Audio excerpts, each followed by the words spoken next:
के बारे में सुनाने जा रही है, वो है जादुई विशाल लहंगा। तो चलिए दोस्तों शुरू करते हैं। बहुत समय पहले की बात है।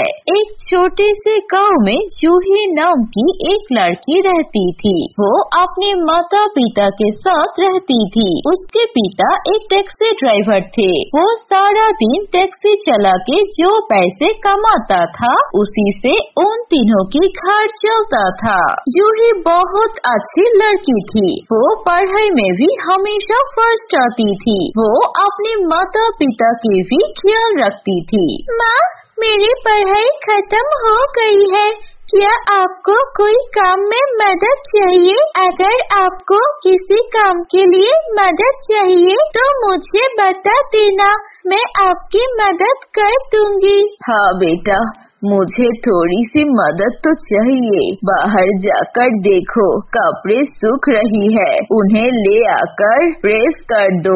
वो सारे कपड़े लेकर आती है और प्रेस कर देती है। ऐसे ही दिन जा रही थी और जूही भी बड़ी हो रही थी। एक दिन जूही के पिता ने उसकी माँ से बोला, देखो, हमारी जूही तो बड़ी हो रही है, हमें उसकी शादी के लिए कुछ सोचना पड़ेगा। उसे अब अच्छा सा लड़का देख के शादी करवानी होगी। हाँ, मैं भी वही सोच रही थी कुछ दिनों से कि आपसे बात करूंगी जूही की शादी को लेकर। मैंने एक दोस्त से बात किया है, उसका एक शादी लायक बेटा है। मैं कल जाकर देखता हूँ कि वो लोग कब आते हैं हमारी जूही को देखने के लिए। पता ही नहीं चला कि कब हमारी बेटी इतनी बड़ी हो गई है। हाँ, तुमने सही कहा, लेकिन हर बेटी को एक न एक दिन ससुराल जाना ही पड़ता है। फिर तीनों एक साथ खाना खाकर सो जाते हैं। अगले दिन सुबह जूही के पिता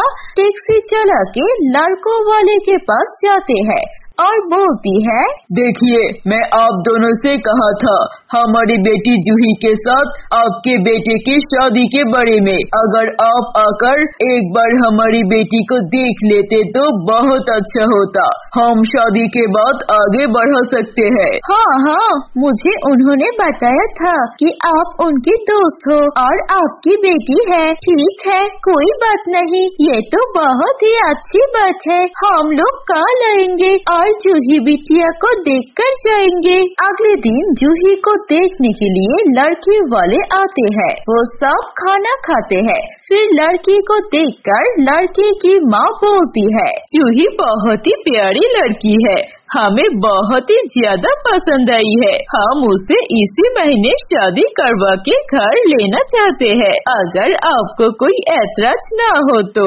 ये तो बहुत ही अच्छी बात है, हम तो बहुत ज्यादा खुश हो गई। लेकिन दहेज का क्या, वो भी बता दीजिए। अरे नहीं, हम लोग इतने भी बुरी नहीं है। हम लोग मॉडर्न लोग हैं और बहुत एजुकेटेड है। हम जूही को अपनी बहू नहीं बल्कि बेटी की जैसे रखेंगे। उसके लिए हमें कोई भी दहेज की जरूरत नहीं है। दोनों परिवार बहुत खुश होती है और कुछ दिनों में शादी का तारीख भी तय हो जाती है। कुछ दिन बाद देखिए, जूही के पिता जितने भी पैसे थे वो सारे पैसे तो जूही के शादी की बाकी सारे काम में ही खर्च हो गया। लेकिन हमें एक अच्छा सा लहंगा भी तो चाहिए, उसके लिए भी पैसा चाहिए। वो पैसे कहाँ से आएंगे? मैं 2 दिन ज्यादा काम करूँगा तो शायद मुझे लहंगे के पैसे भी मिल जाएंगे। तुम चिंता मत करो, कल देर रात तक टैक्सी चलाऊंगा।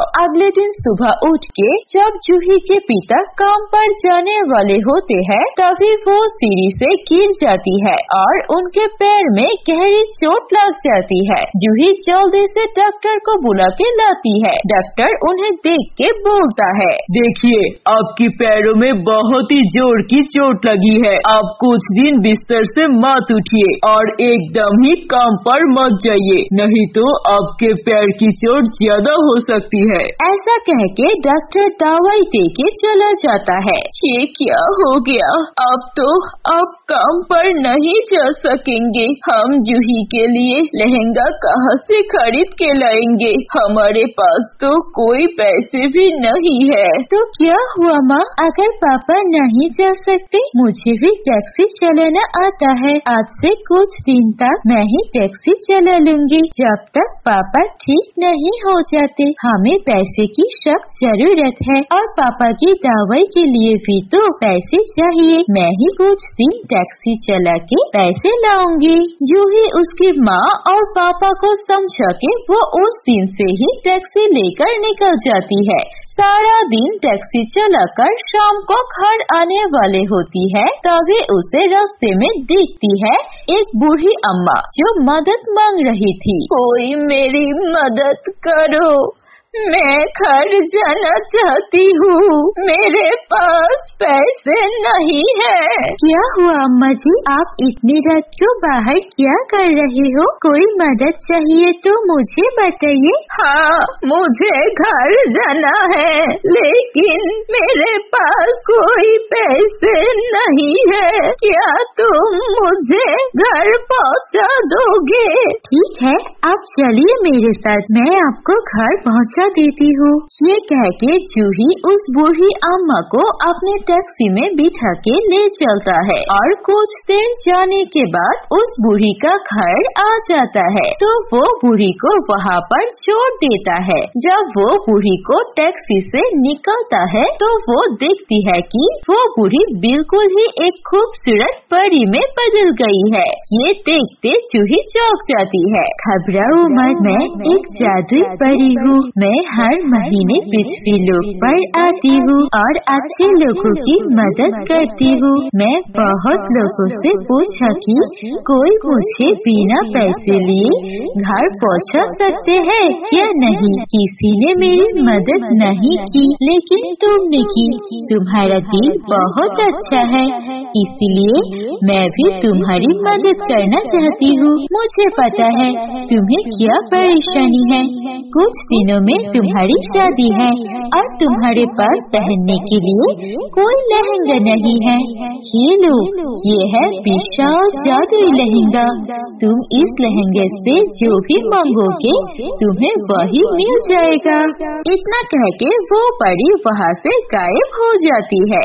जूही बहुत खुश होती है और मन ही मन उस परी को धन्यवाद देती है। फिर जूही वो विशाल जादुई लहंगा लेकर घर आ जाती है। घर आने के बाद उस लहंगे से पूछती है, ये विशाल लहंगा, मुझे मेरी शादी के लिए खूबसूरत लहंगा चाहिए, क्या तुम मुझे दे सकते हो? इतना कहते ही वो विशाल लहंगा जूही को एक खूबसूरत लहंगा दे देता है। ये देखकर जूही बहुत खुश होती है। फिर से वो विशाल लहंगा से मांगती है, जादुई विशाल लहंगा, मुझे कुछ पैसे चाहिए जिससे मैं अपने पिता का बहुत ही अच्छे से इलाज करवा सकूं। इतना कहते ही वो विशाल जादुई लहंगा उसे पैसे भी दे देती है और वो विशाल लहंगा सिर्फ जूही ही देख सकती है। जूही के अलावा कोई भी वो विशाल लहंगा को नहीं देख सकता था।